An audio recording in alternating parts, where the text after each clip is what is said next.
মানিকগঞ্জে জাতীয় গ্রিডের নিচে বেপরোয়া বালু লুট, শিবালয়ে ফের সক্রিয় মাফিয়া চক্র। Staff reporter Manikganj.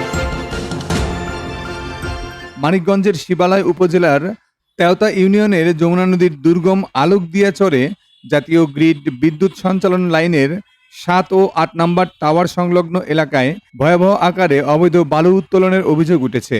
স্থানীয়দের দাবি, প্রশাসনিক নজরদারির দুর্বলতার সুযোগ নিয়ে একটি সংঘবদ্ধ বালু মাফিয়া চক্র দিনের পর দিন রাষ্ট্রীয় সম্পদ লুট করে যাচ্ছে, অথচ কার্যকর প্রতিরোধ দৃশ্যমান নয়।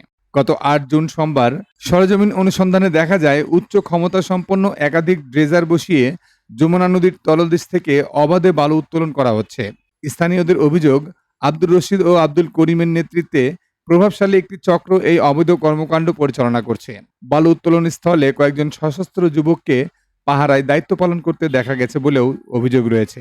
স্থানীয়দের মতে, জাতীয় গুরুত্বপূর্ণ অবকাঠামো, বিশেষ করে বিদ্যুৎ সঞ্চালন টাওয়ারের নিকটবর্তী এলাকা থেকে এভাবে বালু উত্তোলন অব্যাহত থাকলে টাওয়ারের ভিত্তি দুর্বল হয়ে জাতীয় বিদ্যুৎ সঞ্চালন ব্যবস্থাও ঝুঁকির মুখে পড়তে পারে।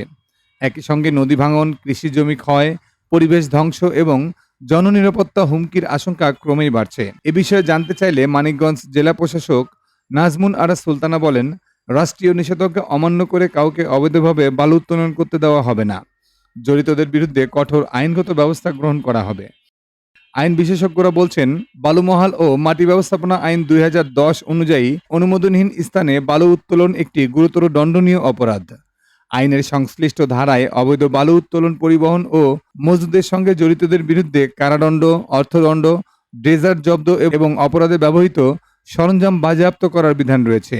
রাষ্ট্রীয় অবকাঠামো ঝুঁকির মুখে ফেলার অভিযোগ প্রমাণিত হলে সংশ্লিষ্টদের বিরুদ্ধে আরও কঠোর আইনগত ব্যবস্থা গ্রহণের সুযোগ রয়েছে।